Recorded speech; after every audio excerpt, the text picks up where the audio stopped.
Ay, good morning po. Papakita ko lang yung old model ko na TVPLUS kasi maraming lumalabas sa YouTube ngayon kung paano yung siya i-convert sa Affordabox. Working po siya. It works 100% po na working po siya na i-transfer sa, i-set up sa Affordabox ng GMA. Nasubukan ko na po siya at ngayon po ang ipapakita ko sa iyo ay ibang way ang ginamit ko na hindi po na siya kailangan i-shut down ng another 10 seconds. So, sa akin po, dire-diretso mo lang siya. Papakita ko po sa inyo kung paano at working po siya at mas marami po siyang channel na makukuha pero depende rin po sa lugar nyo. Ito po ang Affordabox na TVPLUS ko. Old model siya at wala pong problema yun. Working po siya for 100%. Ito po ang ginawa ko. Simple lang at pa-power on mo lang po siya. Okay. Para hindi na tayo bumili pa ng bagong Affordabox, meron naman tayong TVPLUS na. Napakadili lang po. Nagawa ko na yung nakita ko sa YouTube na isi-set mo siya sa GMA 7 muna bago mo siya i-scan at i-boot mo siya ng 10. Maupo po kayo. Oops. Maupo kayo. Actually po yan na yung nagawa ko. Malina naman po. Ito po yung mga channel na lumabas sa kanya. Pero sa ngayon po, ang gagawin ko lang ay mas napakasimple po at ganoon din po ang kalalabasan niya. Kaso nga lang, hindi na kayo mag-reboot o hindi nyo na kailangan i-off. So, una po, pipindutin nyo lang yung settings niya sa remote. Settings. Tapos po, ipipiliin nyo lang yung settings niya. I-okay nyo. Tapos ilagay nyo yung antenna settings. I-on nyo lang po siya. Tapos back. Pindutin nyo lang po uli yung menu.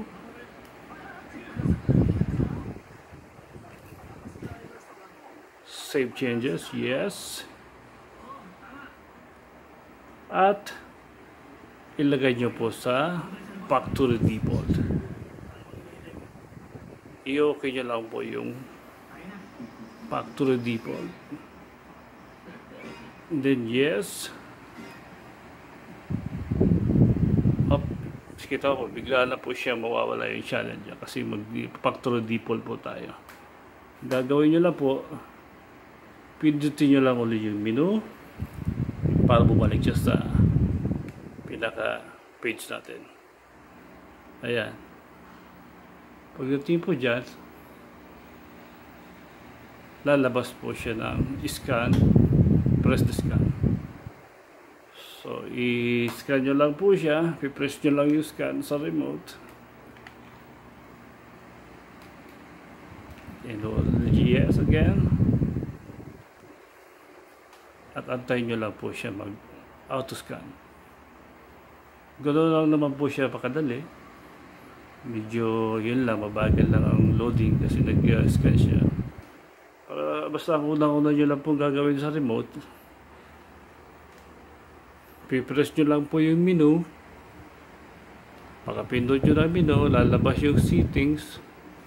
Pipili nyo yung settings. Paglabas naman ng settings, ilalagay nyo lang po sa antena. I-on nyo lang yung antena. At ibabak nyo lang po ulit, i-press nyo lang yung menu, magbabak siya, then save. At pagkatapos nyo po ma-save, ilagay nyo na lang po doon sa factory default. Pagdating po sa factory default, save yes sa settings, yes nyo lang yon. At pindutin nyo lang po yung menu ulit para bumalik kayo sa pinaka-home screen ng TV niya. Makikita nyo naman po, pag nag-home screen na siya, lalabas na lang yung doon yung scan. At yun lang po, i-scan nyo lang po siya. And then wait hanggang sa maubos po. Matapos yung search. Yun nga lang po, medyo may katagalan, pero ayun na yung channel lumalabas sa kanya. Meron, I mean, yung TV na kukuha niya, maabot na ng 29 hanggang 32. Yan lang po yung mga TV channels na lumalabas dito sa searching niya, kasi depende po sa lugar natin. At sa space nyo kung saan kayo nakatira, baka may mga channel din na hindi lalabas or may marami, mas kukunti. Dito pero sa akin po kasi dito kami sa Rizal, kaya medyo umabot naman siya ng ganyang karami, pero yun lang naman po yung laman ng Affordabox talaga yan. Sige po, wait po lang natin ng konti at malapit na po. Hindi mo na po siya kailangan on and off tulad sa mga nakita mo nating mga bagong labas dyan na video na i-boot pa siya ng 10 seconds. Ito lang po, diretso ka lang po sa settings niya mismo. Doon ka lang po mismo sa antenna, i-on mo lang yung antenna at doon sa factory default settings i-yes mo lang siya sa factory default na yun. Scan, ganoon lang po kadali yan. Simple lang po at working na working po. Sabi ko nga, yung Affordabox TVPLUS ko na eh. Yung old model po yan, yung unang labas pa yan. Actually, bili ko yan, nasa 2K pa eh. Ayun na po siya, malapit na siya matapos. Din after that, i-okay nyo lang po. Press OK. Ayun na. Oo, kahit sino pwedeng bumili. Walang problema yun. Pero na lang po siya. Simple lang. At ito po yung mga channel na kuha dyan. Magagandang sinasabi. GNTV, Heart of Asia. Kasi nakasama ko kayo muli. Kaya Na kami na ikaw lang po sana namin si Gili. Wala nang magpapapigil. Channel 5. As it vows to help look for a supplier that sells pork at a low price. For its part, Laban One Sport. Dito sa home for many Big 12 games. Yung iba po test broadcast naman siya. Channel 5 po lahat ang lalabas dito sa test broadcast na to kasi nakalagay naman 5 eh. Puro 5 po siya dyan. Itong 1 sig na to, Channel 5 pa rin pala siya. Ito po CNN. Walang bisa, tutol daw siya sa pagdetene na walang anumang warrant o kaso sa surveillance at wiretapping. CNN HD po siya. Tapos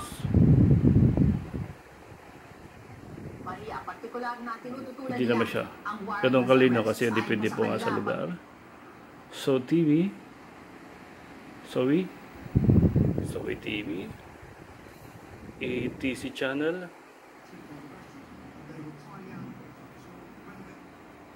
Shop TV. Marami rin po siya channel, kaso nga po iba wala rin laman. Tulad nito Solar Sport na to, hindi naman siya talaga, no? Kaya mostly GMA lang po talaga na. Ito po Solar Learning, meron sila. Hindi ko rin alam ang channel na to. Pero working po. Ganoon lang.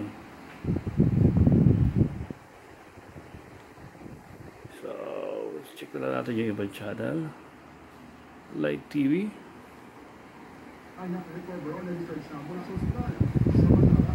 Channel pa itong Light TV na to.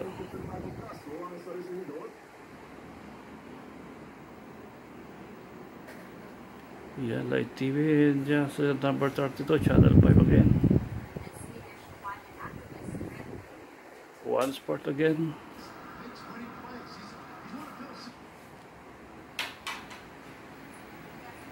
Face this broadcast. GMA, yan lang po. Kaya lang po ang mangyayari. So, try nyo lang po at kung ano mangyayari. Kasi sa akin gano'n lang po. Press nyo lang yung settings nya.